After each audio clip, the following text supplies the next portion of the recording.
Road show এবং সম্বর্ধনা সভা শেষ করে আমাদের মুখোমুখি হলেন শ্রী শোভন চ্যাটার্জি এবং শ্রীমতী বৈশাখী বন্দ্যোপাধ্যায়। কে মমতা ব্যানার্জি, দলটার ওপরে কে মমতা ব্যানার্জি, এইসব প্রশ্নের সামনে ফেলে যে খেলো করেছেন, যে ধরনের জায়গায় বিপদে ফেলেছেন, সেই বিপদে ফেলার জন্য তো শোভন বৈশাখী লাগেনি।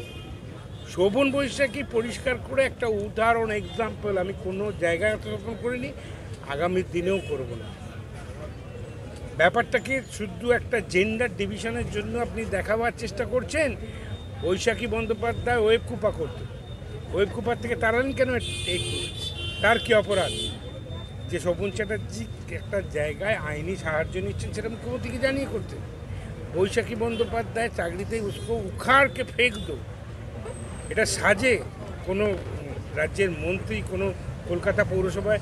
আমি তো 36টা বছর ধরে I am the senior most public representative. কে কোনো বলে তার পরের দিন তার ট্রান্সফার চিঠি আর তার চাকরি চলে যাওয়ার জন্য সব ধরনের পক্ষে আমি বলেছিলাম, বৈশাখী আজ বুঝছো না বুঝবে কাল, কপাল চাপড়ে পারবে কাল। কি বলেছি? আজ বুঝছো না বুঝবে কাল, কপাল চাপড়ে পারবে কাল। এদেরকে তুমি চেনো না। আমি এদের নিয়ে প্রত্যেক দিন ঘর করেছি। এরা নিজেদের জায়গা থেকে সরে গেছে, এরা যেখান থেকে সরে গেছে সেখানে আজকে বৈশাখীকে শোভন নিয়ে আর শোভনকে বৈশাখীকে নিয়ে আমি কৃতজ্ঞ যে ভারতীয় জনতার দল আমাদেরকে কাজ করার সুযোগ দিয়েছে। আমরা আমাদের সীমারেখার বাইরে গিয়ে আমরা সেই জায়গায় সেই কাজ করব যে জায়গায় দাঁড়িয়ে যেন তৃণমূল কংগ্রেসের আজকে যে সিগন্যাল এসে গেছে যে আগামী দিনে আর তৃণমূল কংগ্রেসের সরকার থাকছেন না, ভারতীয় জনতা পার্টির কাছে সত্তা আসতে চলেছে, সেই সত্তাই প্রতিষ্ঠিত। আক্রমণ এসছে তৃণমূলের অন্যতম মুখপাত্র কুণাল ঘোষ আপনার এবং বৈশাখী বন্দ্যোপাধ্যায়ের সম্পর্কে খণ্ডঘোষের এক প্রকাশ্য জনসভায় নানা রকম বলেছেন। আপনারা কি শুনেছেন কিছু?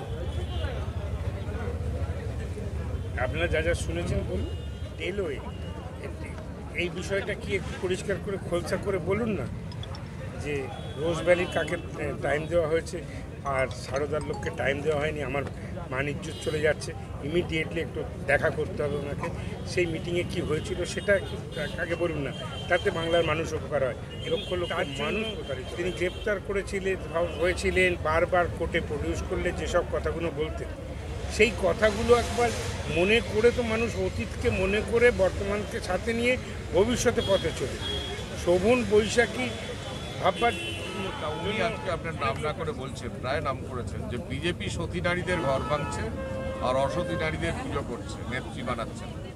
এটা কি ওনার নেক্সট যাত্রাপালার নাম? বিজেপিকে ভুলেও ভোট দেবেন না। মিসেস ব্যানার্জির নাম মুখে আনতে লজ্জা করে। যখন ওকে দেখলাম পর্যবেক্ষক করা হলো, বুঝলাম দলটার কি অবস্থা। না না, আমি খুব কৃতজ্ঞ যে উনি আমার নাম একদম মুখে আনছেন না, কারণ আমি ওই রকম নারীদের মধ্যে পড়ি না যিনি স্বামীর যে বিরোধী দল সেই বিরোধী দলে চলে যায় শুধুমাত্র পদ পাওয়ার জন্য। আমার সঙ্গে আমার স্বামীর তো কোনো স্বার্থের সংঘাত হয়নি, যেটা ওনার হয়েছে। তো আগে উনি নিজেকে পর্যালোচনা করুন, তারপরে আমার নাম নেবেন, আমার নাম গুণকীর্তন করবেন কি করবেন সেটা ওনার ব্যাপার। উনি যত কম আমার নাম নেন ততই আমি খুশি হব।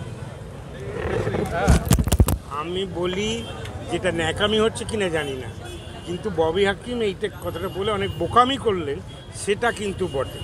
কারণ কলকাতা শহরের পরিষেবাটাকে তুলে দিয়েছেন উনি, ভারতবর্ষের ম্যাপের মাথার থেকে কাশ্মীরটাকে কেটে দিয়েছেন, আর আজকে দাঁড়িয়ে নিজেকেই ঠাকুরঘরে কে আমি কলা খাইনি বলে বিভিন্ন মন্তব্য করতে হচ্ছে।